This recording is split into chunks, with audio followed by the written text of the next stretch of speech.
Good morning, dear students.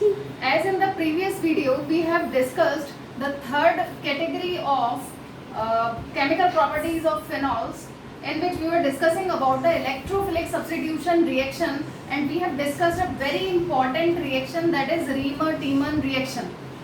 Okay, so today we will continue with the next, और थोड़ी सी बात रीमन-टीमन के बारे में भी करेंगे.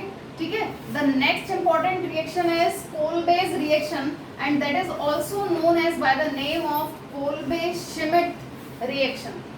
Okay, so what is the reaction about? In the reaction, again we will form a very important compound named as salicylic acid. In the Riemann-Tiemann reaction, we have prepared salicylaldehyde, and in that reaction we can also prepare salicylic acid, that we will discuss afterwards. But in the reaction we can prepare salicylic acid. So for the formation of salicylic acid, which is one of the very important compound to initialize number of useful medicines, that is, first we have to react carbon dioxide with sodium phenoxide, or you may say phenoxide ion. ठीक है, पहली चीज हमें याद रखनी है कि reaction phenol से नहीं करनी है, फिनॉक्साइड से करनी है. ठीक है, और फिनॉक्साइड के लिए हम प्रिपेयर करना जानते हैं किस तरीके से कर सकते हैं. That phenol reacts with NaOH to form sodium phenoxide, that reacts with carbon dioxide at 400 Kelvin at 4 to 6 atmospheric pressure. So when they both reacted, what is being produced? That is named as sodium salicylate. That on acid hydrolysis form salicylic acid. तो आपको just क्या करना है, sodium phenoxide को carbon dioxide के साथ react कराना है. Carbon dioxide electrophilic substitution reaction कैसे करेगा, क्योंकि ये भी एक इलेक्ट्रोफाइल की तरह काम करता है. ठीक है, तो CO2 के साथ रिएक्ट करता है. आपको टेम्परेचर और प्रेशर को बहुत अच्छे से ध्यान में रखना है. टेम्परेचर 400 Kelvin रहेगा और प्रेशर 4 to 6 एटमॉस्फेरिक प्रेशर होगा. Then it will form sodium salicylate, which on acid hydrolysis will give salicylic acid. Now let's see the mechanism of the reaction. That is also very important. हम लोगों ने रीमन-टीमन का भी mechanism discuss किया था, यहाँ पर भी देखते हैं. सबसे पहला क्वेश्चन अराइज होता है कि CO2 एक इलेक्ट्रोफाइल की तरह काम क्यों करता है. ठीक है, so it is very simple, जो हम लोगों ने क्लास 11th में भी पढ़ा है. जब हम CO2 का स्ट्रक्चर देखते हैं तो CO2 जो है वो दो ऑक्सीजन से जुड़ा हुआ है. ऑक्सीजन हमें पता है हाईली इलेक्ट्रोनेगेटिव नेचर में होता है, तो इन दोनों ऑक्सीजन के ऊपर पार्शियल नेगेटिव और इसके ऊपर पार्शियल पॉजिटिव चार्ज आता है, और इस पर पॉजिटिव चार्ज ही इसको क्या बनाता है, इसका इलेक्ट्रोफिलिक एंड क्या है, that is positive charge on carbon. ठीक है, बीइंग अ वीक इलेक्ट्रोफाइल, ये बहुत स्ट्रॉन्ग इलेक्ट्रोफाइल नहीं है. वीक इलेक्ट्रोफाइल होने की वजह से ये फिनॉल के साथ रिएक्ट नहीं कर पाता. That we are to remember. हमने क्यों सोडियम फिनॉक्साइड से रिएक्शन की है, फिनॉल से नहीं की है, क्योंकि फिनॉल से ज्यादा एक्टिवेटिंग फिनॉक्साइड आयन होता है. That we know well. हम लोगों ने कंपैरिजन पढ़ा है फिनॉल और फिनॉक्साइड की स्टेबिलिटी के रिगार्डिंग और उसकी एक्टिविटी के रिगार्डिंग. इलेक्ट्रोफिलिक सब्स्टिट्यूशन रिएक्शन के लिए जो हमारे रिंग है उसमें क्या होना चाहिए कि इलेक्ट्रॉन डेंसिटी ज़्यादा होनी चाहिए. तो इलेक्ट्रॉन डेंसिटी अगर हम फिनॉल और फिनॉक्साइड आयन की कंपैरिजन करें तो फिनॉक्साइड आयन की जो इलेक्ट्रॉन डेंसिटी है रिंग पे वो ज़्यादा हो जाती है नेगेटिव चार्ज के डीलोकलाइज होने की वजह से. ठीक है, तो फिनॉक्साइड आयन हमें यहाँ पर लेना है, और अटैक किसका होगा, इलेक्ट्रोफाइल का, क्योंकि हम रिएक्शन कौन सी पढ़ रहे हैं, electrophilic substitution reaction. So CO2 will attack. Now let's see the phenoxide ion. Phenoxide ion में क्या होता है, that negative charge delocalize in the ring due to resonance, that we know well. ठीक है, तो जब ये delocalize होगा तो negative charge जो है वो क्या होगा, lone pair of electron will move here. That's why इस कार्बन की वैलेंसी क्या हो जाएगी, अगर ये lone pair of electron यहाँ डबल बॉन्ड बना देता है तो इस कार्बन की वैलेंसी 5 हो जाएगी, जिसकी वजह से ये बॉन्ड टूटेगा और ऑर्थो पोजीशन पर नेगेटिव चार्ज आता है. और ये हमने डीलोकलाइजेशन का पूरा प्रोसेस पढ़ा हुआ है, रेजोनेंस पूरा पढ़ा है. पहले ऑर्थो पर आता है, फिर पैरा पर आता है, फिर ऑर्थो पर नेगेटिव चार्ज अपीयर होता है. अब यहाँ हमें क्या देखना है कि हमें रिएक्शन कहाँ करानी है, ऑर्थो पोजीशन पर करानी है. ठीक है। तो ऑर्थो पोजीशन पर जैसे ही नेगेटिव चार्ज अपीयर होगा, carbon dioxide being an electrophile होने की वजह से कहां पर अटैक करेगा, जहां पर इलेक्ट्रॉन डेंसिटी उसे ज्यादा दिखाई देगी, नेगेटिव चार्ज यहाँ अपीयर हो रहा है, so it will form a bond with this carbon atom.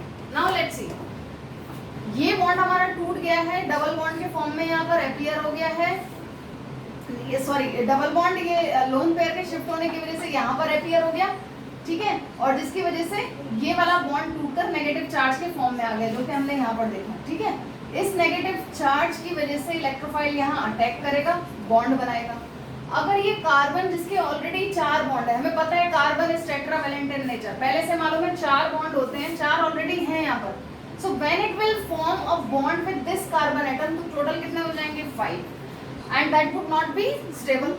तो क्या होगा, यहाँ पर हमें मालूम है फिनॉल रिंग में, फिनॉक्साइड में, बेंजीन में हम बात करें तो एक हाइड्रोजन भी होती है, यहाँ पे होती है ना, एक हाइड्रोजन भी होती है यहाँ पे। So what will happen here, पहली चीज तो कार्बन 5 बॉन्ड नहीं बना सकता, तो ये जो डबल बॉन्ड है हमारा, जो पाई बॉन्ड नजर आ रहा है, ये टूट जाएगा और इस तरीके से O पर शिफ्ट हो जाएगा। O पर कैसा चार्ज आ जाएगा, नेगेटिव चार्ज यहाँ पर अपीयर हो जाएगा O पर, ठीक है, लोन पेयर इधर अपीयर हो जाएगा और ये यहाँ पर बॉन्ड बना जाएगा। पहली चीज तो ये होगी, ठीक है। CO2 के 4 बॉन्ड्स बन गए, इसका मतलब 1 2 3 एंड 4। कार्बन टेट्रावैलेंट अब भी है, यहाँ पेंटावैलेंट हो रहा था, अगर मैं ऐसा यहाँ पर जोड़ देती तो पेंटावैलेंसी ना हो, इसकी वजह से क्या होता है, ये O जो कि ज्यादा इलेक्ट्रोनेगेटिव है ऑलरेडी तैयार है अपने इलेक्ट्रॉन्स को खींचने के लिए, तो it will pull its electron to maintain the valency, ठीक है। The next thing what will happen, यहाँ पे मैंने कहा आपको कि हाइड्रोजन भी होता है, तो हाइड्रोजन यहाँ पे हमें अपीयर हो रहा है।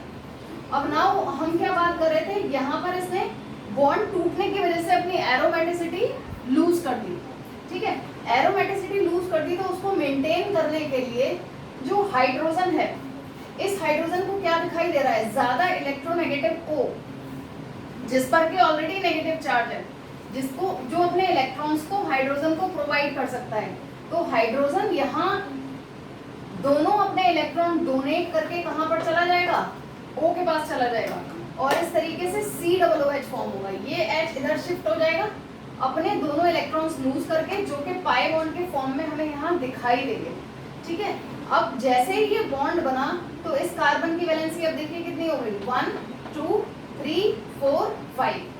कार्बन पेंटावैलेंट नहीं होता, टेट्रावैलेंट होता है, इसलिए ये फिर बॉन्ड टूट जाएगा और O पर वापस से कैसा चार्ज आ जाएगा, नेगेटिव, ठीक है। तो यहाँ हम चाहें तो एक स्टेप और कर सकते हैं कि इसके बाद क्या हुआ, O पर वापस से कैसा चार्ज आ गया, नेगेटिव चार्ज आ गया, यानी फिनॉक्साइड आयन फिर से बन गया with COOH at its ortho position, ठीक है। Which on acidification will convert into salicylic acid, ये वाला जो step that would be there, ठीक है। फिनॉक्साइड आयन या सोडियम फिनॉक्साइड एक ही बात है।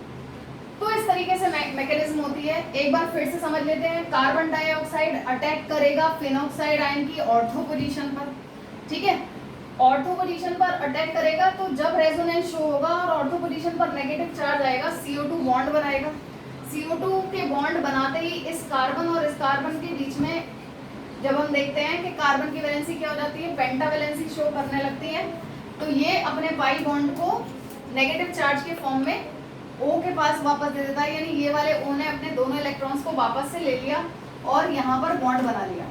इसकी एरोमेटिसिटी को मेंटेन करने के लिए हाइड्रोजन अपने इलेक्ट्रॉन्स को लूज करके, जो हाइड्रोजन और कार्बन का बॉन्ड बना हुआ है, तो एक एक इलेक्ट्रॉन की बॉन्डिंग है, दोनों की शेयरिंग है, ठीक है, तो ये दोनों इलेक्ट्रॉन्स कार्बन को प्रोवाइड हो जाते हैं और H कहाँ शिफ्ट हो जाता है, जहाँ O पर नेगेटिव चार्ज है, तो यहाँ पर हमारा COOH आ गया। जब ये COOH आ गया, एरोमेटिसिटी वापस आ गई, तो इस कार्बन की वैलेंसी हो गई 5, ठीक है। तो इस कार्बन की वैलेंसी को वापस से टेट्रावैलेंट करने के लिए वो अपना चार्ज वापस ले लेता है, यानी फिनॉक्साइड आयन के फॉर्म में आएगा और which on acidification will be converted into salicylic acid. तो इस तरीके से यहाँ पर क्या फॉर्म होगा, सैलिसिलिक एसिड फॉर्म होगा। यहाँ पर इंपॉर्टेंट चीज जो थी वो हमने नोटिस कर ली कि वीक इलेक्ट्रोफाइल होने की वजह से ये फिनॉल पर एक्टिव जो है रिएक्ट नहीं करता है, क्योंकि फिनॉल उतना ज़्यादा एक्टिवेटिंग नहीं है जितना ज़्यादा जो फिनॉक्साइड आयन है वो एक्टिवेटिंग है। तो इस पॉइंट को आप नोट करेंगे। Now as I have told you, मैंने आपको स्टार्टिंग में कहा था कि salicylic acid is a starting material for very useful medicine. ठीक है, उनके प्रिपरेशन के लिए स्टार्टिंग मटेरियल का काम करता है, इनिशियल मटेरियल का काम करता है। तो ये हम 3 यूजेस उसके देख रहे हैं कि सैलिसिलिक एसिड को हम किस तरीके से यूज कर सकते हैं। सैलिसिलिक एसिड, दूसरा नाम इसका हम चाहे तो और दूसरा नाम ले सकते हैं, आईयूपैक नेम। COOH ग्रुप को प्रायोरिटी देते हैं ओवर OH ग्रुप, ये आप जानते हैं। तो you can say 2 hydroxy. COOH को प्रायोरिटी देंगे तो नंबरिंग यहाँ से स्टार्ट करेंगे 1 2। 2 पर कौन सा ग्रुप है? Hydroxy. 2 hydroxy benzoic acid. Okay, benzene ring पर जब COOH ग्रुप होता है तो उसको क्या कहते हैं? Benzoic acid. So it would be 2 hydroxy benzoic acid. Okay, so from 2 hydroxy benzoic acid we can first prepare aspirin. Aspirin का नाम आपने बहुत अच्छे से सुन रखा होगा। ये बहुत अच्छा एंटीपायरेटिक और एनाल्जेसिक की तरह काम करता है। Okay, so when salicylic acid is being reacted with acetic anhydride, you must be familiar with the compound now। मैंने आपको बताया है कि एसिड के 4 डेरिवेटिव होते हैं, जिनमें से एक क्या है? Acetic anhydride. कैसे बनाते हैं? 2 मॉलिक्यूल ऑफ एसिटिक एसिड लेकर उसमें से मैक्सिमम नंबर ऑफ वाटर यानी H2O एलिमिनेट कर देते हैं, लाइक दिस CH3COOH CH3COOH। इसमें से जब आप वाटर एलिमिनेट करोगे तो एक से H और दूसरे से OH निकालोगे, and finally what is left?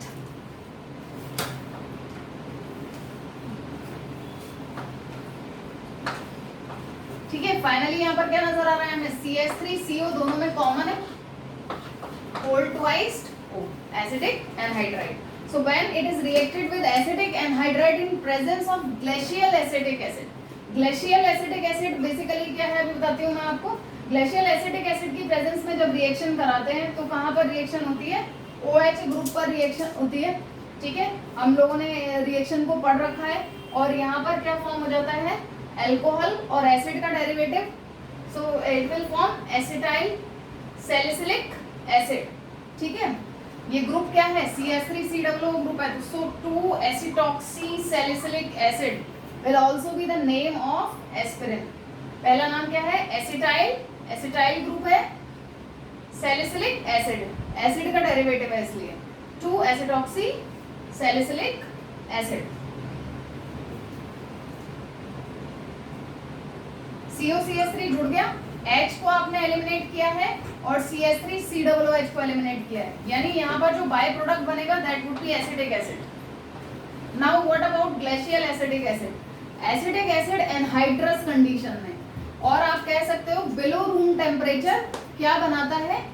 IC, जैसे आइस होती है, आइस क्यूब्स, उसी तरीके से आईसी हो जाता है, सॉलिडिफाई हो जाता है, आईसी क्रिस्टल्स फॉर्म करता है, जिसकी वजह से इसको हम ग्लेशियल एसिडिक एसिड कहते हैं। ऑलमोस्ट 1% वाटर होता है उसमें। ठीक है, तो ग्लेशियल एसिडिक एसिड की प्रेजेंस आपको ध्यान रखनी है, CH3COOH। ग्लेशियल एसिडिक एसिड की प्रेजेंस में जब हम एसिडिक एनहाइड्राइड से एस्पिरिन सैलिसिलिक एसिड का रिएक्शन कराते हैं, you would be getting acetyl salicylic acid और एस्पिरिन। यूज बेसिकली क्या है इसका? एज एन एनाल्जेसिक और antipyretic. The next one, oil of wintergreen, जिसको हम मिथाइल सैलिसिलेट के नाम से भी जानते हैं। मिथाइल सैलिसिलेट नाम आ रहा है तो इसका मतलब जो एसिड है उससे एस्टर बन रहा है, यानी रिएक्शन हमारी कहाँ पर होगी? एसिड ग्रुप पर होगी। ठीक है, तो एसिड जब अल्कोहल से रिएक्ट करता है तब एस्टर बनाता है, आपको पता है।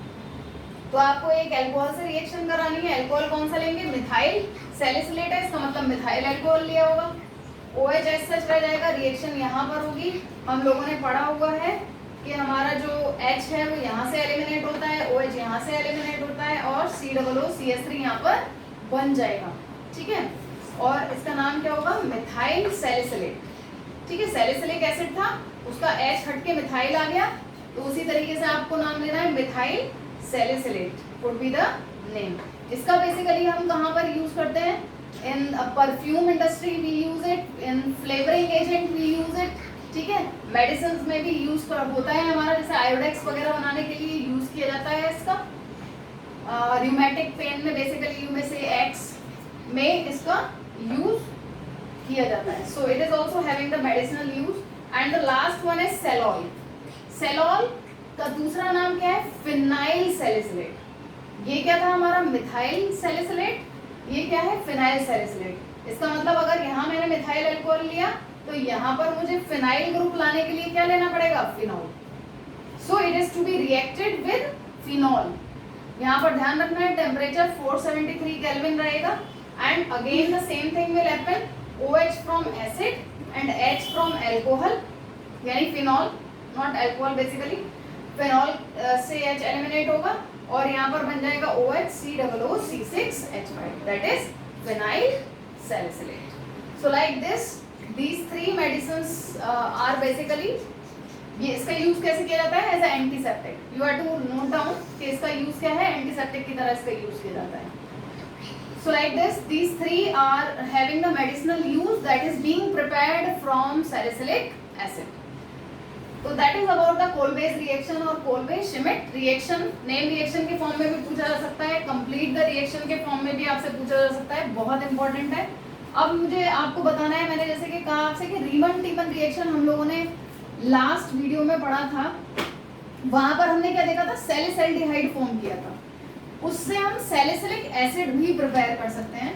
Let's see how. एक बार मैं रिएक्शन बता देती हूँ आपको। उससे भी हम क्या बना सकते हैं? सैलिसिलिक एसिड फॉर्म कर सकते हैं। रीमन-टीमन रिएक्शन बेसिकली हमारा क्या था कि हम फिनॉल का रिएक्शन क्लोरोफॉर्म और NaOH से करा रहे थे। तो अगर हम यहाँ पर मैं मेंशन कर देती हूँ दोबारा से,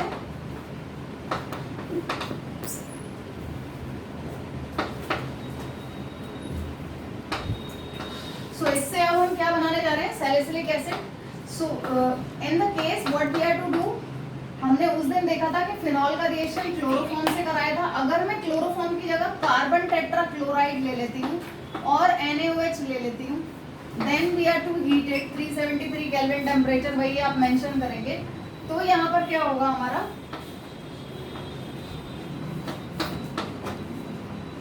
ठीक है, तो यहाँ पर हमारा क्या होगा? यहाँ पर ONA आ जाता है एंड हेयर CCl3। फर्दर आपको 3 मॉलिक्यूल NaOH के साथ रिएक्शन दिखानी होती है। जैसे वहां पर हमारा डाइक्लोरोकार्बीन था, CCl2 आ रहा था, ठीक है। 2 मॉलिक्यूल्स आपने NaOH के लिए थे क्योंकि न्यूक्लियोफिलिक सब्स्टिट्यूशन होना था हमारा, यहाँ पर सब्स्टिट्यूशन होना था हमारा, ठीक है। तो Cl को सब्स्टिट्यूट कौन करेगा? OH करेगा।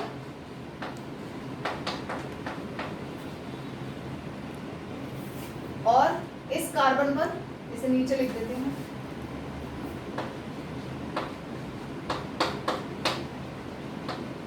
इस कार्बन पर Cl को OH सब्स्टिट्यूट कर रहा है, तो C OH OH and OH and 3 NaCl would be eliminated. यहाँ पर 3 NaCl बन जाएंगे हमारे, ठीक है। सो फर्दर हम लोगों ने क्या पढ़ा था? उस दिन भी पढ़ा था कि एक कार्बन पे एक से ज्यादा OH अनस्टेबल होते हैं। तो यहाँ पर तो 3 दिखाई दे रहे हैं। Maximum number of water molecule को आप एलिमिनेट कर दोगे तो एक वाटर मॉलिक्यूल के लिए मुझे 2H और 1 O चाहिए होता है, ठीक है ना। H2O तभी बनता है। अब यहाँ पे मेरे पास 3H है, तो मैक्सिमम मैं कितने वाटर मॉलिक्यूल एलिमिनेट कर सकती हूँ? 1 only. So 1 water molecule would be eliminated and what is left? Let's see, ONA and COOH, which on acidification would be converted into salicylic acid। जब हम यहाँ पर क्लोरोफॉर्म लेते हैं तो क्या बनता है? सैलिसल्डिहाइड बनता है, that is to be remember. हम इससे भी बना सकते हैं सैलिसिलिक एसिड, ठीक है। और जब हम यहाँ पर कार्बन टेट्राक्लोराइड ले लेते हैं तो हमारा क्या बन जाता है? Salicylic acid. So do practice for these reactions, both the reactions are very important. Now some miscellaneous reactions are left regarding phenol which we will complete in the next video. Thank you.